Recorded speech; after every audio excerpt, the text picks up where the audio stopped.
এই রেস্টুরেন্টে একটা স্পেশাল আইটেম আছে, হ্যাঁ, তোমার খুব ভালো লাগবে। আমার ভালো লাগার চেয়ে তুমি আরাম করে খাবে তা দেখেই আমার ভালো লাগবে। আরে প্রথম যে সুন্দরী বউ পেয়ে আমাদেরকে একেবারে ভুলেই গেলা। এখন দেখাই যায় না তোমাকে। একটু ব্যস্ত আছি, সময় করতে পারছি না।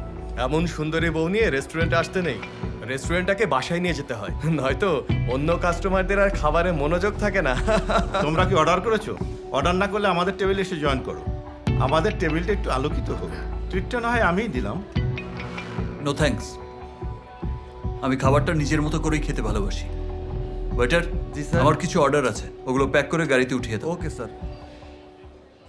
এনজয় ইউর টাইম, এসো।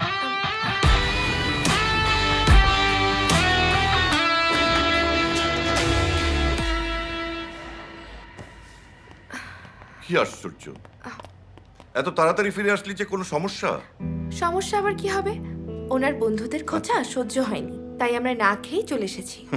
তা বেশ ভালোই হয়েছে, এখন আমরা সবাই একসাথে খাবো। রহিম চাচা, টেবিলে খাবার দিন তো। আমার খাবার মুড নেই, তোমরা বরঞ্চ খেয়ে নাও। আরে, বন্ধুরা একটু একটু দুষ্টামি করবেই, এটাই স্বাভাবিক। তুমি এত জেলাস ফিল করছো কেন? জেলাস নয়, বিষয়টা আমার একদম ভালো লাগেনি। বন্ধুরা একটু আধটু খোঁচা দিবেই, এটা কিন্তু কোনো সমস্যা না। সমস্যা হলো এই যে এত বড় একটা বেলুন এক খোঁচাতেই চুপসে যায়। আর তুমিও তো বেশ স্মাইল দিয়ে দিয়ে ওদেরকে আশকারা দিয়েছো। ওটা আশকারা নয়, স্ত্রী হিসাবে তোমার বন্ধুদের সম্মান দেয়া।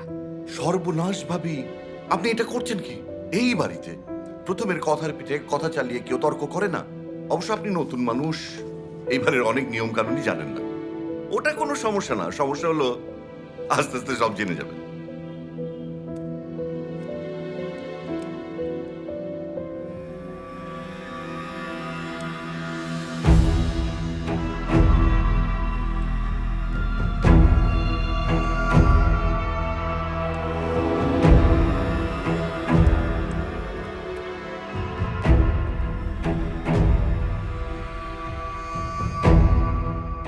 সৌন্দর্য শুধু সৌন্দর্য নয় বন্ধু, সৌন্দর্য একটা রোগ, ভয়াবহ মরণ ব্যাধি রোগ। বি কেয়ারফুল বন্ধু।